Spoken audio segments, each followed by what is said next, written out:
Salut, je suis Xavier Coiffard et je vous présente Génération Remote, un podcast qui explore une nouvelle façon de travailler. L'idée c'est de comprendre comment est-ce qu'on peut travailler autrement. Dans ce podcast on parle de télétravail, de digital nomade et de comment se créer son propre mode de vie dans un monde de plus en plus numérique. Je vous propose d'explorer ces différents univers sans filtre avec des personnes qui vivent au quotidien. Si ces sujets vous intéressent, abonnez-vous.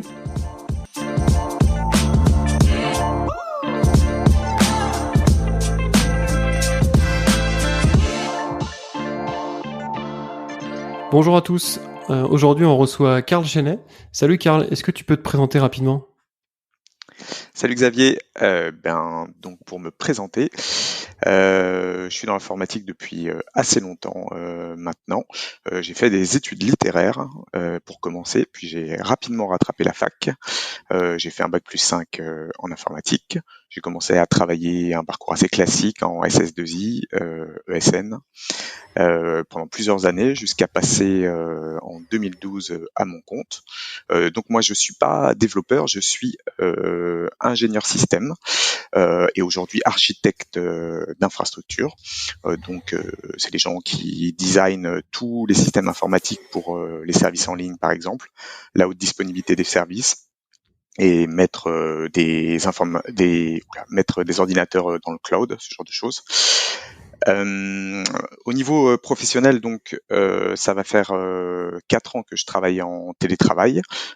J'ai commencé relativement doucement, mais là, depuis 2 ans, je suis en télétravail complet et c'est quelque chose que j'adore. Ok, et ce qui est marrant, c'est que donc on s'est rencontrés sur des forums d'entrepreneurs, on va dire.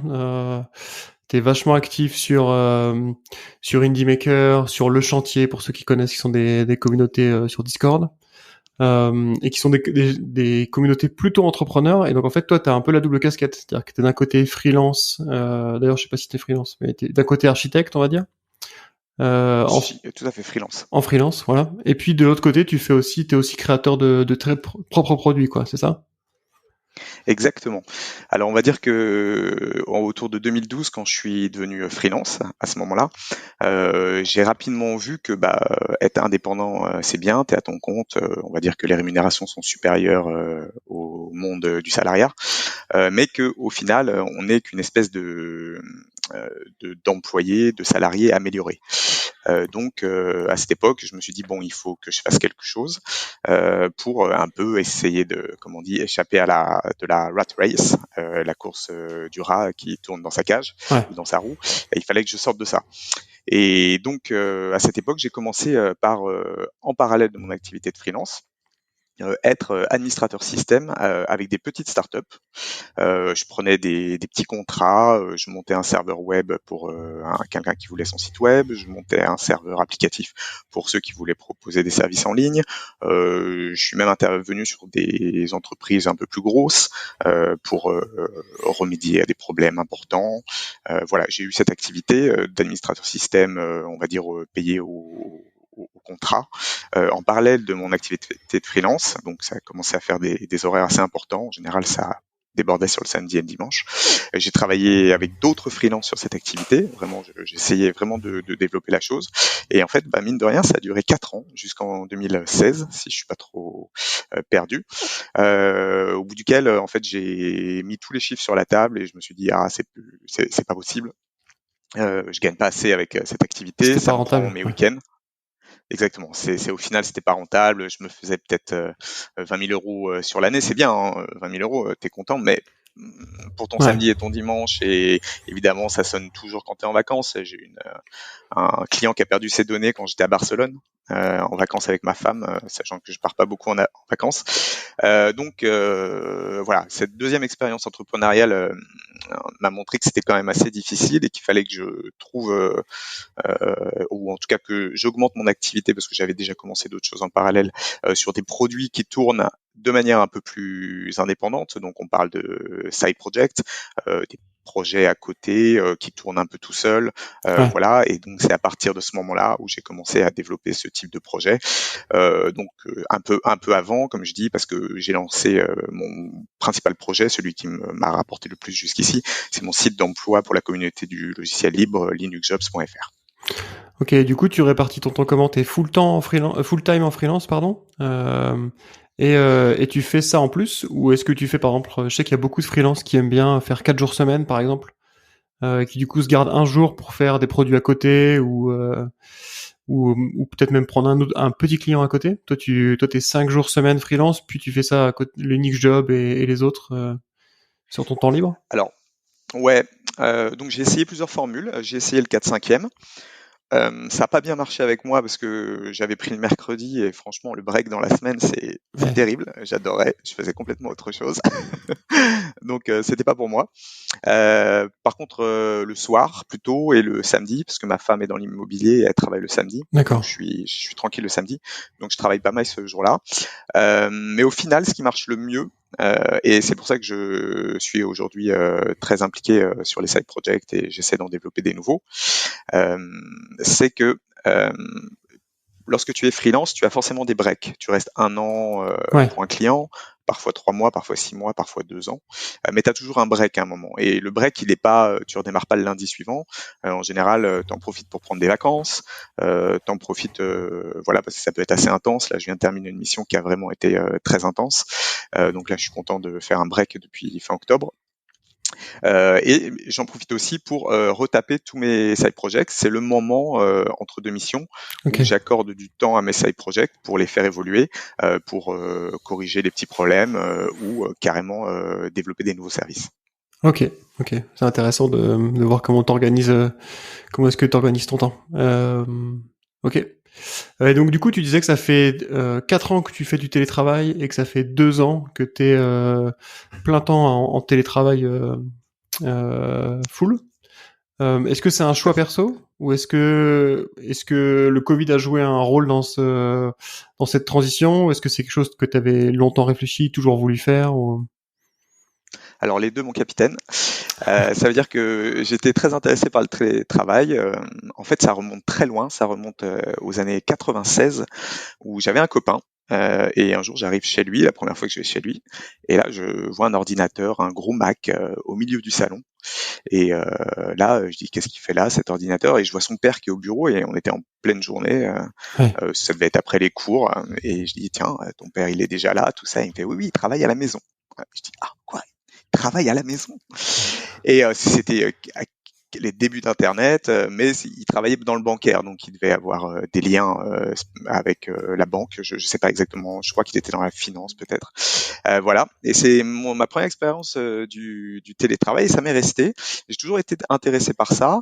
Donc j'ai volé des jours, évidemment comme tout le monde, le lundi, le vendredi, en début au milieu de carrière. J'ai fait ce que je pouvais pour avoir un peu de télétravail par-ci par-là. Jusqu'à ce que je commence à faire ça un peu plus sérieusement et que ce soit un peu plus formalisé. Je vais dire que la première fois où ça s'est vraiment mis en place, donc c'est en 2017, et c'est pour le coup c'est pas une question de Covid, mais c'est une question de locaux. Le client chez qui j'étais, Oxalide, pour ne pas les citer, Claranet, qui a été racheté par Claranet, euh, avait un problème de locaux. Ils venaient d'être achetés, ils grandissaient vite, et donc ils ont commencé à encourager les gens à faire plus de télétravail que la moyenne. Évidemment, ça a commencé par un jour, 2 jours rapidement, 3 jours assez facilement. Et puis bon, le contrôle, c'était une petite structure à l'époque. Il y avait 250 employés, je crois, 200 peut-être, quelque chose comme ça. Les contrôles étaient plus lâches et donc on commençait à avoir des gens de moins en moins Ouais. qui venaient quand même hein, pour les grosses réunions de la semaine, mais on commençait à avoir les gens de moins en moins. Et bah, finalement, il n'était pas constaté de problème particulier au niveau de l'organisation. On était tous sur Slack. On interagissait par email, chacun était, en fait, c'est un système de pôle de compétences qui était dédié à des clients, donc chacun continuait à parler directement aux clients, à gérer les affaires quotidiennes. On est des professionnels, des gens aguerris, tout se passe bien, la hiérarchie est content. Donc voilà, ça s'est fait vraiment très simplement. Moi, j'ai été embarqué dans ça très content, très demandeur. C'était quel Bah, type de profil? C'était des DevOps aussi ou il y avait un peu de tout? oui, Ok. Non, principalement, c'est une boîte qui fournissait des DevOps, donc côté ingénieur système, Ouais. sysadmin, architecte système. Voilà, Ok, c'est ce qui ok. était fourni à des clients qui justement étaient en recherche de DevOps. En général, les clients ont développé une application en interne, mais ne savaient pas la faire tourner sur le cloud, et donc font appel à une société comme Klarnet. Ok. Et c'était en 2017, donc ils ont été. C'est marrant parce que c'était quand même relativement novateur à l'époque. C'est pas si loin 2017, mais des boîtes françaises qui faisaient du télétravail de plus en plus et presque du full télétravail, c'était relativement rare à l'époque, quoi. Ouais, tout à fait. Alors que, comme je te dis, ça s'est fait progressivement, hein. C'était quelque chose qui était en cours à ce moment-là.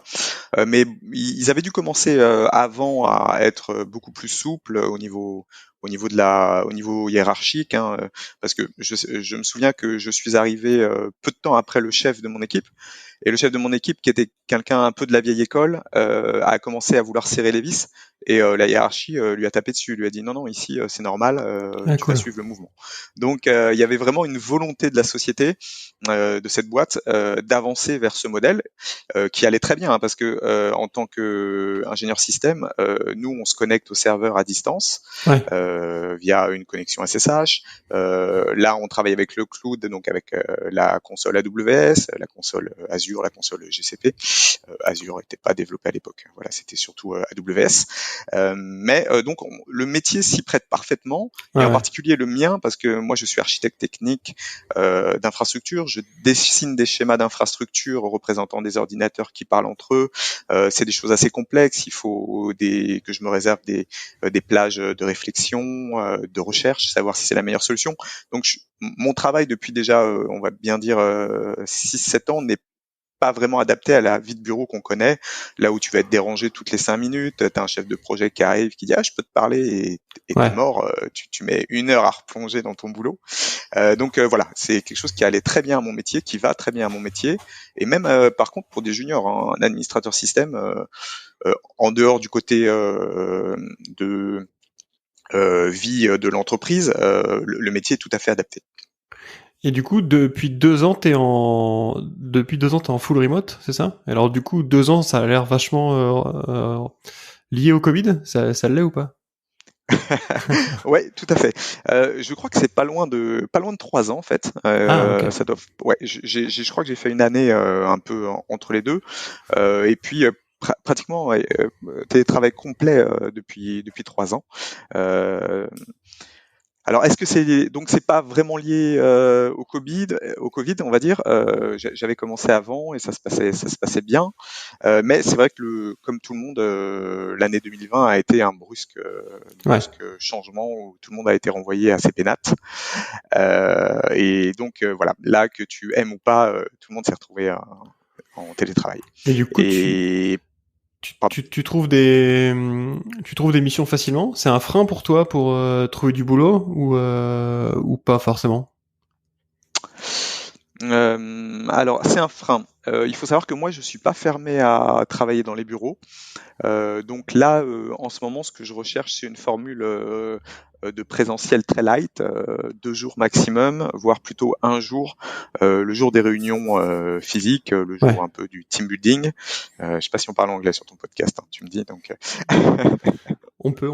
mais voilà, le jour des équipes, il y a en général une journée où on se voit. Ça peut être le vendredi, ça peut être en plein milieu de semaine, ça peut être le lundi. Parfois, les gens aiment bien démarrer la semaine en se réunissant. Mais donc, je suis pas totalement fermé au bureau, mais j'essaie d'éliminer 2 variables. C'est le présentiel le moins possible et les transports en commun. Ça veut dire que mes deux euh, axes fondamentaux de recherche de mission, ça va être de réduire au maximum les transports en commun et de prendre le moins de présentiel possible. Donc au final, le plus de télétravail me va bien. Mais c'est vrai que l'écosystème des entreprises et du freelancing reste assez axé sur le présentiel. Il faut savoir que pour payer des freelances, il faut quand même avoir des gros budgets en général, surtout sur des missions longues comme je Ouais. fais, 3 à 6 mois, 9 mois, 12 mois. Donc c'est en général des boîtes de taille moyenne, voire de grosse taille, et le présentiel là-bas, c'est un peu une religion. Ouais, ouais, ouais. Ils aiment bien avoir des gens assis sur des chaises, hein, quand même. En général, Voilà. C'est un Donc peu pour le. répondre à ta question directement, on va dire que j'ai pas des offres qui sont pertinentes tous les jours, mais comme j'en cherche qu'une seule et que je pars pour 6 à 12 mois de mission, je peux me permettre de chercher pendant assez longtemps. Ouais, donc en fait, c'est pas dérangeant, vraiment. Voilà, c'est pas complètement bloquant. Maintenant, je perds beaucoup d'offres de mission à cause de ça, c'est sûr. Ok, ok. Et du coup, quand tu es en fonctionnement remote, comment tu bosses? Tu disais que tu avais là typiquement en ce moment, tu es en full remote complet? Oui, alors là, disons qu'avant d'arrêter ma mission, c'était fin octobre, j'étais en télétravail à temps complet. Là, je suis en télétravail à temps complet, mais c'est parce que je bosse sur mes projets en fait, Ok. sur mes différents projets. Mais je peux te décrire une journée type quand je suis en télétravail à temps complet, c'est pas de souci. Ouais, ben justement, ouais. Comment est-ce que tu organises ton quotidien? Comment est-ce que tu gères les équipes? Enfin, comment tu gères tes connexions avec les équipes, les réunions, ce genre de choses quand tu es en full remote? Très bien. Bah, en général, donc pour décrire une journée type, selon l'heure à laquelle commence le client, ça peut être 9h30, ça peut être 10h, je me connecte un petit peu avant. Je commence par regarder mes emails. En général, dans le télétravail à temps complet, tu as un stand-up le matin qui Ouais. consiste à une réunion en petite équipe avec l'équipe en général avec laquelle tu travailles, les gens les plus proches et éventuellement le chef de projet ou le chef d'équipe. Une réunion qui doit durer le moins possible. Euh, et donc à partir de ce moment-là, la journée est lancée. Suite à cette réunion, je commence à travailler sur mes projets perso. Pardon, je commence à travailler sur les projets du client. Je mélange. Ça jusqu'à environ, je sais pas, midi et demi. Moi, je suis un sportif. Je fais beaucoup de squash. Je Ok. fais de la compétition. Donc en général, de midi à 2h, je prends une pause où je fais du sport. Ok. Donc ça veut dire, je vais rejoindre la salle de sport, le cours de squash le plus proche de chez moi. Et je vais faire entre 45 minutes et 1 heure de sport le midi. Donc avec la douche, l'aller-retour, voilà, je suis de retour vers 14h. Ensuite, rebelote de 14 à 18 heures. Je travaille rarement au-delà de 18 heures, sauf coup de bourre, 18h30, mais voilà, je travaille rarement au-delà. J'ai un métier, comme je te dis, qui est plutôt un métier de réflexion. J'ai la présence en fait, Ouais. j'ai pas besoin d'être disponible, je suis disponible pour mes collègues, mais c'est rare qu'un collègue ait besoin de moi pour régler un problème urgent de production. Je suis plus dans ce type de métier. Je l'étais au début de ma carrière, mais aujourd'hui je le suis pas. Donc voilà, j'ai une journée relativement bien cadrée. Et à partir de 18h, en général, de 18 à 20h, jusqu'à ce que ma femme rentre, je travaille sur mes projets perso. Ok. Donc en fait, t'as une journée très classique, 9h-18h en gros, avec 2 heures de pause au milieu, presque des heures de bureau classique, quoi. Ouais, très très classique. J'ai oublié de dire que dans l'organisation du travail avec mes collègues, évidemment, on interagit avec les outils classiques, donc selon le client chez qui je peux être, chez lequel je suis, ça va être Slack, ça va être Teams.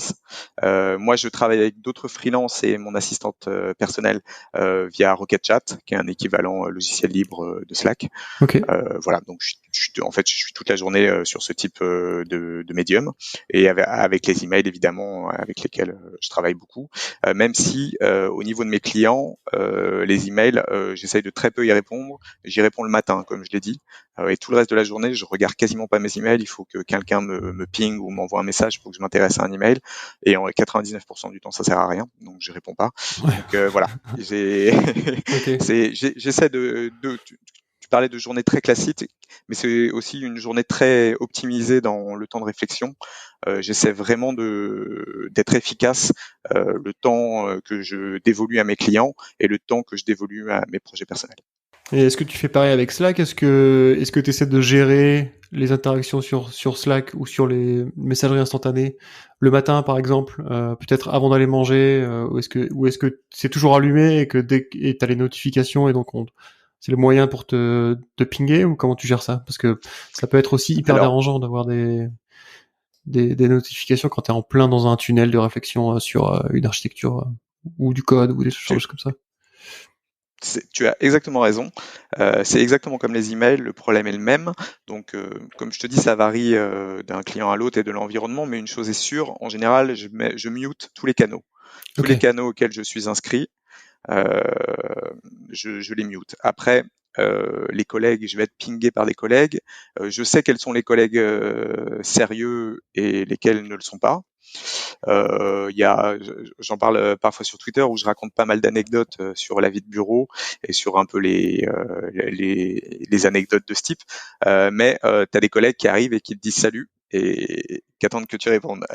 Ouais, ça, c'est Au horrible. bout de 3 fois, au bout de 3 fois que je ne réponds pas ou je réponds en lui disant de me préciser exactement ce qu'il veut quand il me pose une question, très gentiment, hein, mais voilà, de pas attendre en gros que je lui réponde pour me poser la question. Il peut me dire salut, moi j'adore qu'on me dise salut, il n'y a aucun problème, mais qu'il enchaîne directement avec sa question. Et ça, j'essaie de le dire à tous Ouais. les gens, voilà, parce que ça se trouve je suis pas là, je suis allé faire ma vaisselle, j'ai pris mes 15 minutes au lieu de les passer au café, je les passe à faire ma vaisselle ou à lancer une lessive.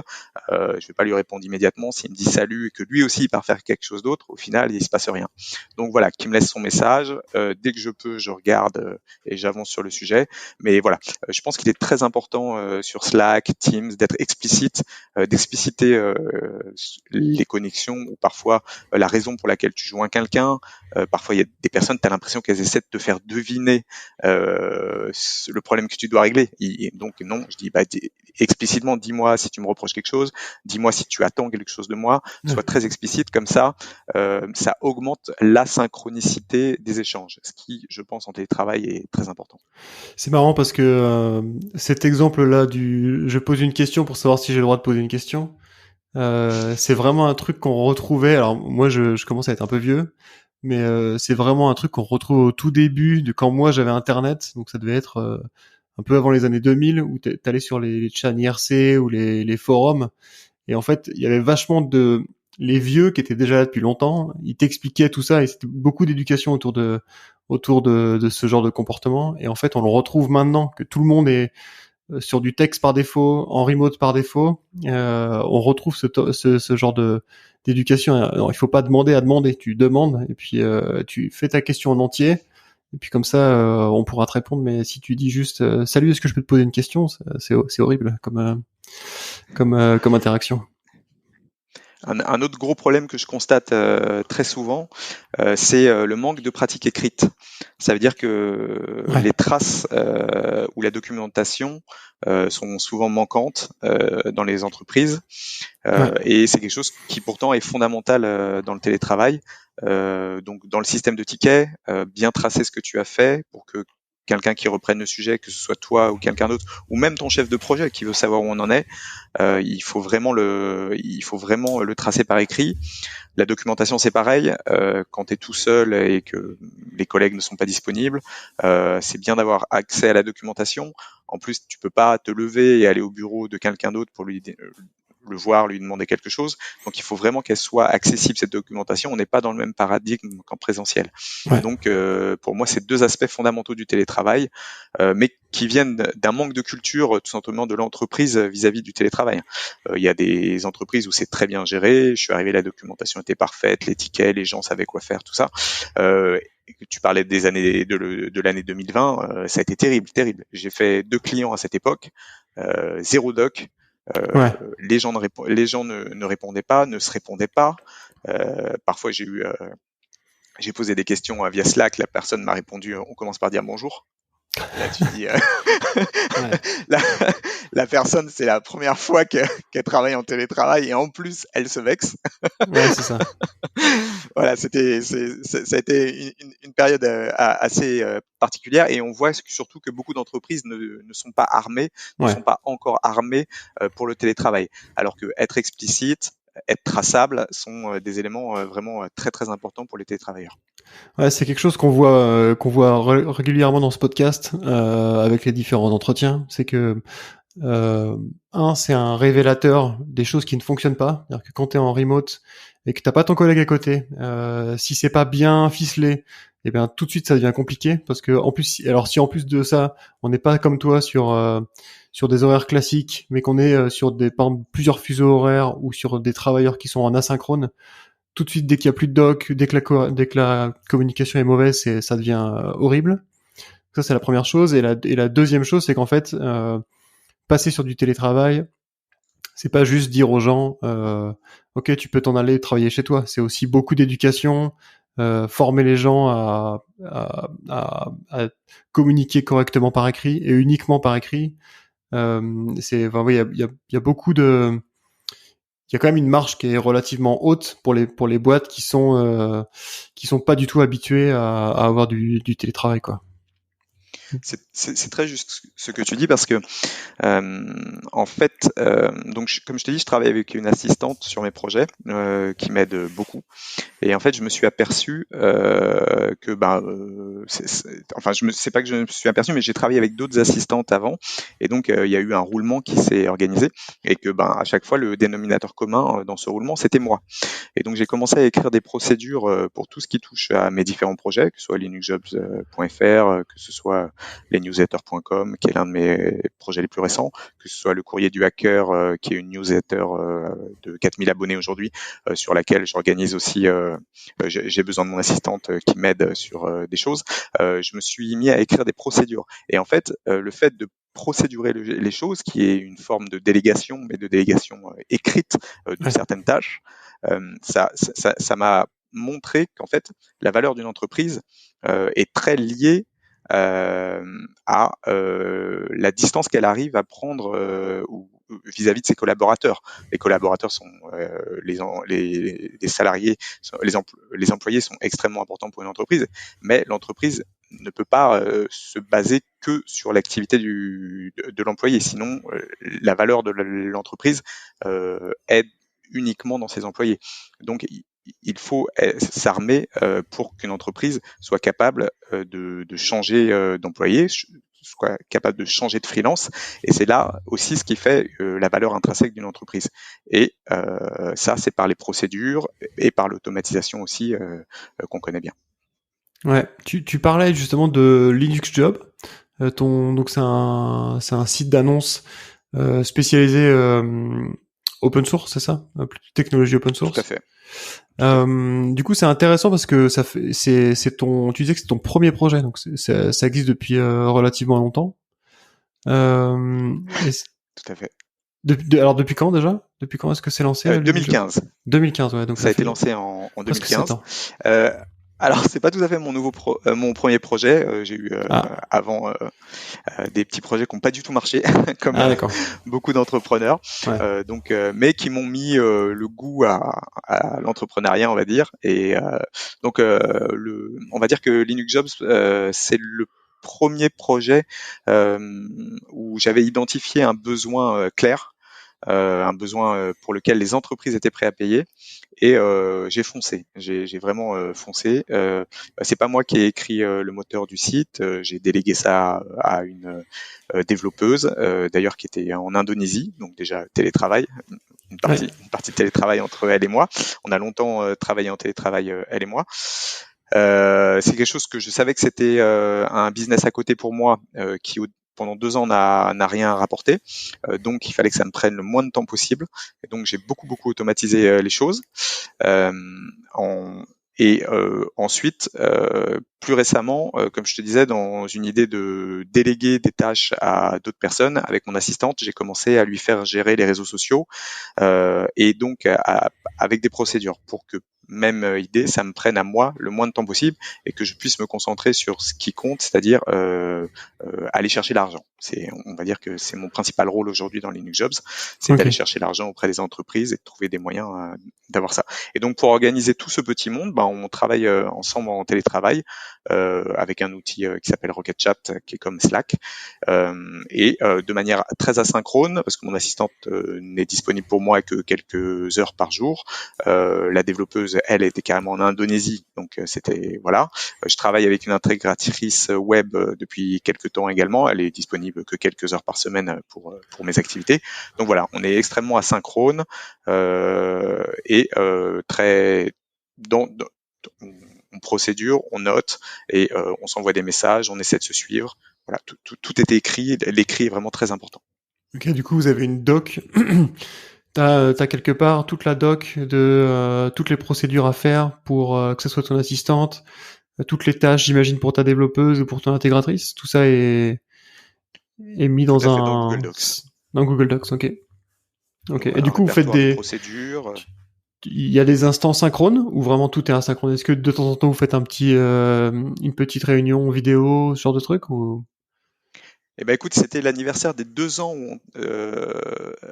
de travail commun avec mon assistante il y a quelques semaines et on s'est dit qu'en fait on s'était jamais vu.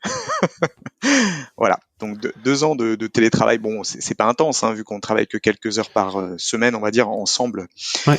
de manière régulière. Mais sinon, à part ça, non, non, on s'est jamais vu. Je connais même pas son visage en fait. Ah, Clairement, on n'a ok. même pas fait de caméra. Voilà, on échange des messages et ça se passe très bien comme ça. Ok. Il y a jamais eu besoin de plus. Elle m'a jamais. Moi, je demande très très souvent. Est-ce que je suis clair? Est-ce que ce que j'explique est Ouais. pertinent? Voilà, j'essaie de suivre hein, clairement, mais ça se passe en effet par écrit. Voilà. Ok. Et alors, du coup, ce qui est intéressant aussi avec Linux Job, c'est que donc tu disais que ça existe depuis 2015. Est-ce que toi, tu as vu une évolution de la topologie des offres d'emploi? Est-ce qu'il y a de plus en plus d'offres d'emploi dans ce secteur, en tout cas, qui proposent du télétravail ou qui même proposent du télétravail complet? Est-ce que c'est quelque chose qui a évolué ou est-ce que peut-être si on enlève 2020, mais voilà, est-ce que c'est quelque chose que toi, tu as vu grossir comme une tendance ou pas? Oui, complètement. Donc 2015-2017, c'est la période où Linux Job était gratuit. Il y avait beaucoup d'annonces. J'ai rendu payant en 2017, donc on va dire que les 2 tiers des annonceurs ont arrêté de passer par Linux Jobs. C'est des offres beaucoup plus sérieuses, on va dire, depuis 2017. Ouais. Et j'ai vu grandir régulièrement les offres contenant du télétravail. Alors au début, c'était une mention très discrète à la fin de l'annonce, télétravail possible, 1 jour de télétravail par semaine. C'était vraiment optionnel, un peu les Anglais disent perks, ça veut dire un Ouais. plus quoi. Ouais. Un plus dans l'annonce. Je crois que c'est peut-être à partir des années 2018-2019 que j'ai commencé à le voir apparaître dans les titres, dans le titre des annonces en fait. Ok. Les gens, entre parenthèses, commençaient à mettre télétravail. Et il faudrait que je vérifie la date, mais j'ai fini par demander une option à ma développeuse pour lorsque tu crées l'annonce, tu coches une case ouvert au télétravail et ça l'ajoute automatiquement au titre. Ok. Donc ça veut dire que c'était vraiment devenu quelque chose de pas majoritaire, mais quelque chose que et surtout, je me suis aperçu d'une tendance très importante, c'est que les annonces qui faisaient mention dans le titre de télétravail, la première fois que j'ai fait la mesure, avaient 5 fois plus de visites que les autres. Ah oui, c'est énorme. 5 fois Voilà. plus. Ok. 5 fois plus, tout à fait. Et c'est quelque chose que je dis à mes recruteurs Ouais. quand je leur parle, j'échange des emails avec des recruteurs. Il y a des mails automatisés qui leur sont envoyés quand ils se connectent. Voilà, les annonces avec du télétravail.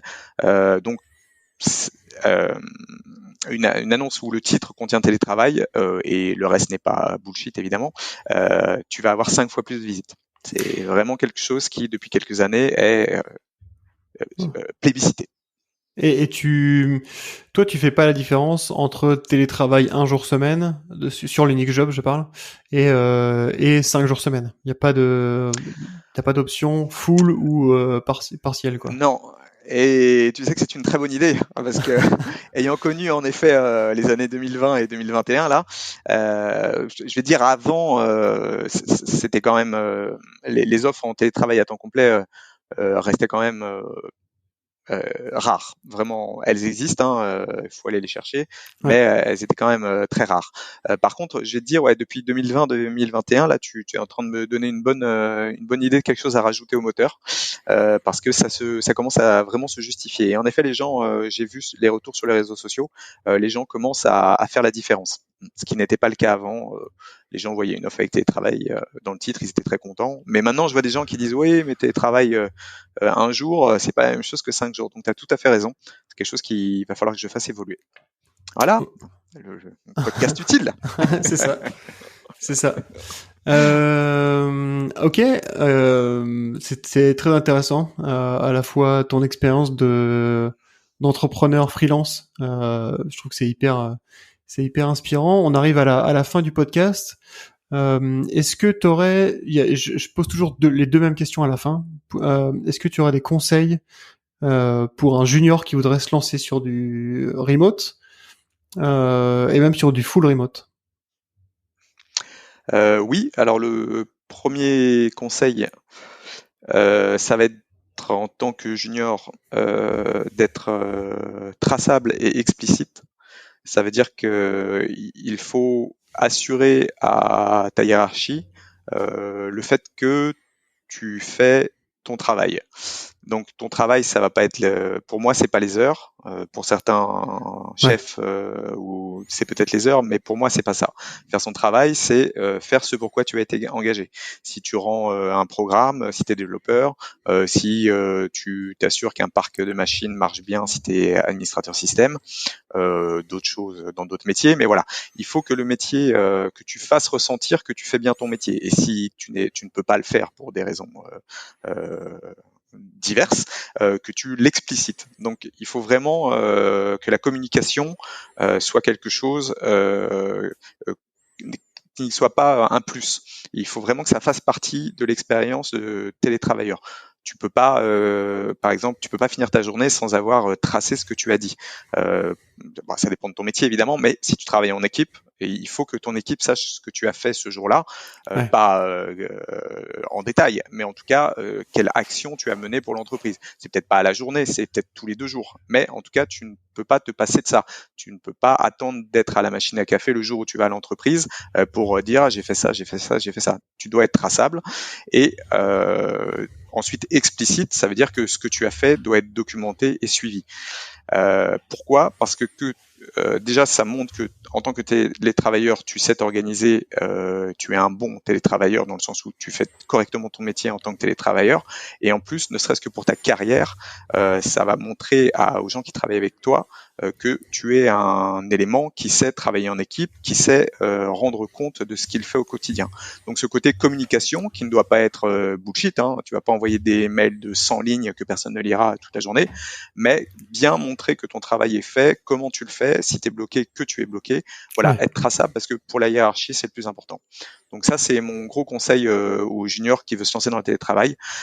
Tu peux être très content d'avoir obtenu un poste en télétravail, mais le plus dur commence à ce moment-là, c'est de montrer que tu es un bon élément en télétravail. Et comment est-ce que tu te formerais à ça? Parce que je suis pas sûr qu'en fait les juniors qui sortent de l'école ou même qui ont quelques années d'expérience mais en présentiel, ils soient vraiment formés à améliorer leur communication, mettre en place une communication efficace sur du chat et ce genre de choses. Est-ce que tu C'est vrai que c'est vrai que c'est un bon point. Je peux pas dire comment se former. Moi, je vais te dire comment c'est venu. Euh, j'ai commencé à lire ce que faisaient les autres. Et quand je lis ce que fait les autres et comment agissent les autres en télétravail, il y a des choses que tu gardes et des choses que tu gardes pas. Je trouvais très bien dans le Slack quand quelqu'un disait j'ai terminé telle tâche, ceci est disponible. Ça, je trouvais ouais, ça très bien. Quand je recevais un email de 100 en ligne, je disais ça c'est pas bien parce que je vais pas le lire. ouais, Voilà, donc ça j'ai su que c'était pas bien. Au niveau de la documentation, bah, quand tu cherches un point que tu arrives et que tu vois que la documentation existe, c'est un gros soulagement et que tu vois que ça a été écrit par tel collègue, tu dis ça c'est bien. Ça, il faut que je le garde et il faut que je fasse pareil. Voilà, c'est un peu par mimétisme avec les gens avec qui tu télétravailles. Moi, j'ai eu la chance d'être dès 2017 dans une société où c'était relativement courant, donc je pense avoir eu des bons exemples. Ensuite, il y a ce que je dis sur ce podcast. J'espère que des juniors écouteront. Sinon, voilà, imitez les gens que vous trouvez efficaces en télétravail. À mon avis, c'est le meilleur. Après, ça se fait à l'expérience, évidemment. ouais. Mais au début, par mimétisme avec les gens qui semblent vous faciliter la vie. Ok, super. Merci du conseil. Où est-ce qu'on peut te contacter, Karl, si on veut continuer à discuter avec toi et quels sont tes projets en cours du coup? Super.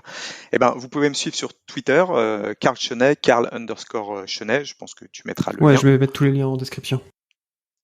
Super. C'est le lieu principal sur lequel je parle de mes projets. Mes projets, bon bah évidemment j'ai linuxjobs.fr qui est mon site d'emploi pour la communauté du logiciel libre et open source et tous les métiers autour de ces technologies.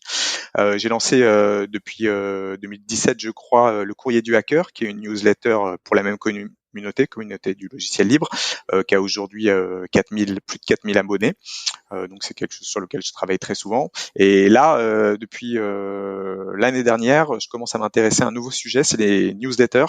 Il y a de plus en plus de newsletters dans le monde entier et en particulier francophones. Ouais. Donc j'ai lancé les newsletters.com qui va être la communauté des créateurs de newsletters francophones et c'est en cours. Ok. Bah écoute, merci beaucoup pour cet entretien, Karl. C'était super inspirant. Eh ben merci à toi. Salut.